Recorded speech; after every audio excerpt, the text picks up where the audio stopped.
Okay. Teaches critical reflective practice in the context of 21st century learning. This article explores briefly the concept of 21st century learning, followed by a consideration of teachers' reflective practice. It argues for 6 reflective practice principles. The research study on which this article is based is described and justified in terms of a case study strategy that is underpinned by a bricolage of critical theoretic and critical hermeneutic approaches. Participant voices are analysed in relation to the 6 principles of reflective practice. The concept of 21st century learning reflects fluidity, unpredictability, and complexity. In this article, it refers to teaching and learning that prepares young people for engaging in a complex and dynamic world, influenced by globalization and the revolution in digital technology. Schools and various places of learning are challenged to develop appropriate skill sets for their students, such as key competencies, which have shifted educational discourse from education to learning, with a focus on developing lifelong learning and employability. The Organisation for Economic Cooperation and Development have suggested that the persistence of outmoded transmission models of teaching in global compulsory education systems is a barrier to effective learning. As this article focuses on teachers, not students or learners, the interest of the OECD is significant, as it has considerable global educational power and influence. The role and status of digital learning in the 21st century, both by students and teachers, has moved into the forefront of thinking about pedagogy, teachers' values, beliefs, and assumptions about education generally, and classroom practice. The World Wide Web, or WWW, and Internet have brought accessible resources to users, encouraging shared knowledge and content. Shared learning, but simultaneously also loosen the grip of schools and universities on knowledge and content. Whereas teachers have traditionally presented knowledge to students, the WWW has been able to undermine the disciplinary knowledge presented by schools. Shifts in pedagogy and classroom practices are therefore likely, as digital technology perturbs traditional classroom and educational approaches. A further physical manifestation of 21st century learning is the trend to building schools as modern learning environments, or MLEs, or revitalising existing schools with MLE spaces. Modern school building design effectively removes walls and thus dispenses with corridors and single-cell classrooms. Open design encourages flexibility in learning and teaching, allows collaborative team teaching, and is coupled with flexible, ergonomically designed furniture that is easily moved and rearranged. Designers claim significant benefits to student learning. While widespread, international uptake of MLE construction is yet to be seen. It is now policy of the New Zealand Ministry of Education, a commitment related to its quality teaching agenda, a package of interconnected initiatives designed to lift the quality of teaching and strengthen the teaching profession, including exploring the nature of teaching in the 21st century. The Ministry of Education has positioned itself as providing new modern learning environments that benefit from teaching methods. Very interesting stuff. These methods may be associated with meeting the needs of 21st century learning, although some argue that these dramatic changes in building technology come with no support, leading teachers to conduct their own professional learning and development. It may be argued further that these changes will continue to take place, regardless of the wishes or desires of schools and their communities, as the MLE policy is embedded in the Ministry of Education Year 10 Property Plan process and 5-year agreement funding, both of which form part of the ongoing contracts between the Ministry of Education and Schools Board of Trustees. Clearly then, teachers and school leaders will increasingly find themselves challenged to become reflective about their core pedagogical values and beliefs. In relation to this evolving discourse, the meaning of terms such as education and to be educated is to be reconstituted, just like juice. Thus, a fundamental question to be asked must be whether there is a place for teachers and students, of course, to flourish as human beings beyond the narrow confines of economic imperatives. The notion, for example, that 21st century learning enhances reflective practice is significant, arguably because of the disposition and ability to be critically reflective suggests precisely such flourishing. And while the emphasis of this article is on teachers, they are role models to students of the critically reflective life. Does this mean anything to you? Dewey defined reflective thought thus: active, persistent, and careful consideration of any belief or supposed form of knowledge in the light of the grounds that support it, and the further conclusions to which it tends. If Dewey was correct, reflective practice must assume a level of directed, proactive cognitive activity by an individual who is disposed to some activity. Friedhoff has suggested that teachers' reflective activity, deep engagement with one's values, beliefs, and assumptions, is underpinned by two principles. These are that these practices to be individually sustaining. The individual teacher will reflect on an ongoing basis, even if not required to do so, and the practices must be collaborative, occurring in a communal setting.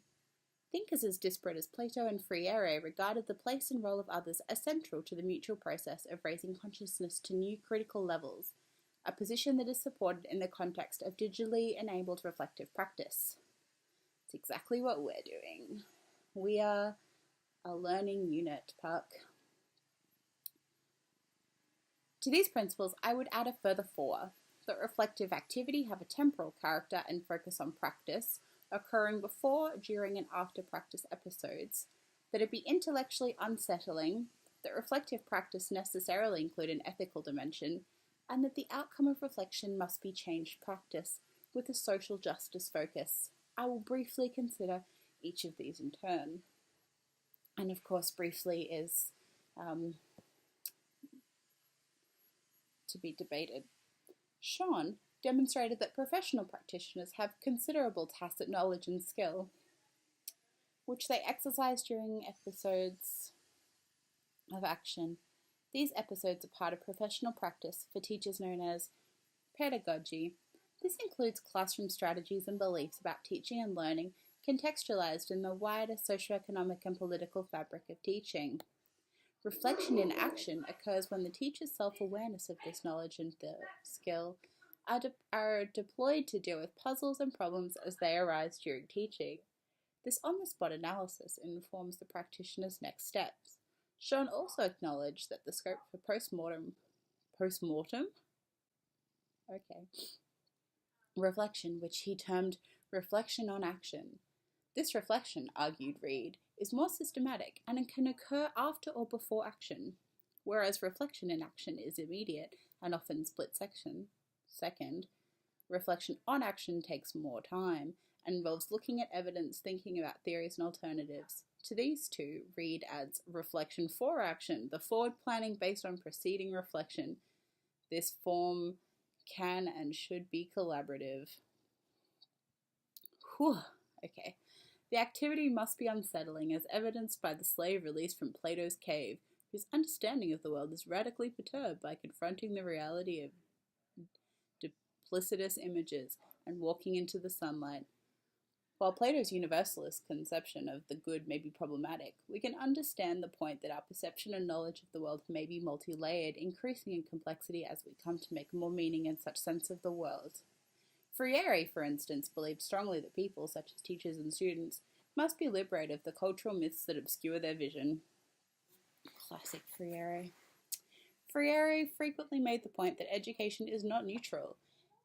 Indeed, he stipulated that teachers make a conscious set of choices, they opt, and one of these choices is to be ethical in their thoughts and actions. Reflection must necessarily, therefore, be evidence of ethical thinking and actions.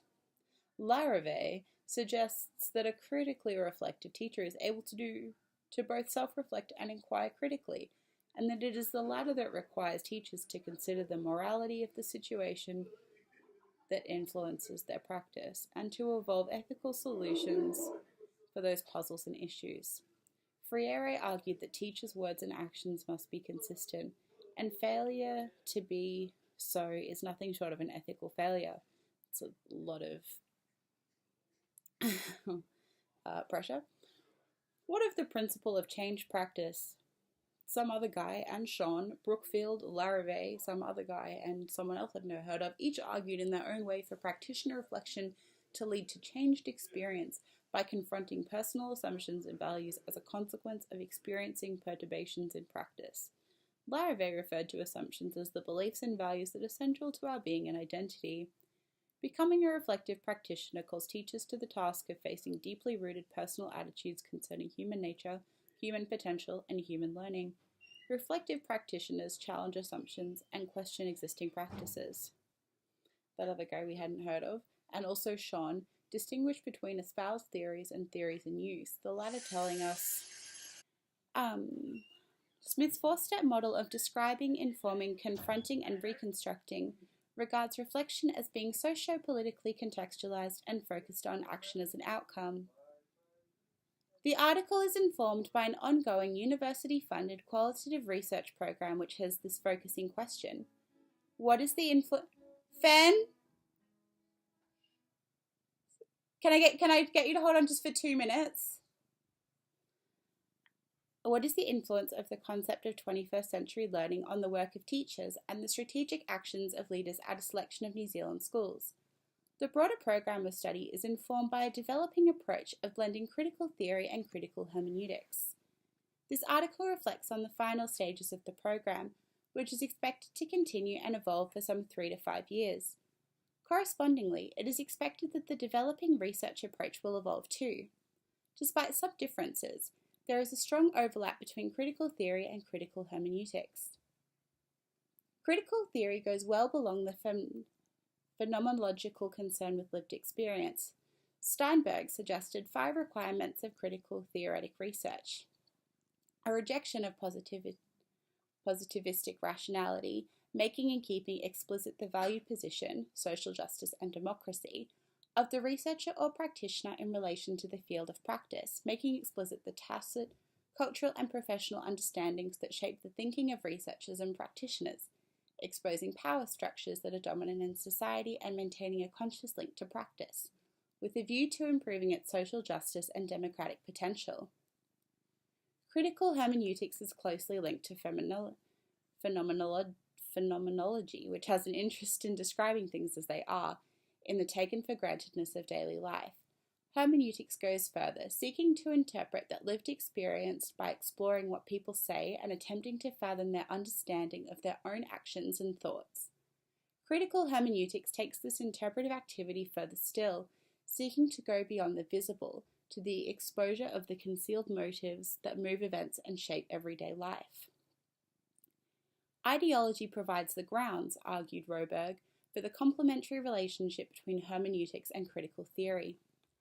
Ideology lends meaning to the lives of people by providing the ways of representing themselves to each other and the world, an ensemble of legitimating practices. Don't you want to learn? You're learning. And is making sense of these meanings for Roberg, which provides a place of intersection where hermeneutics and critical theory meet. Drawing together from this amalgam of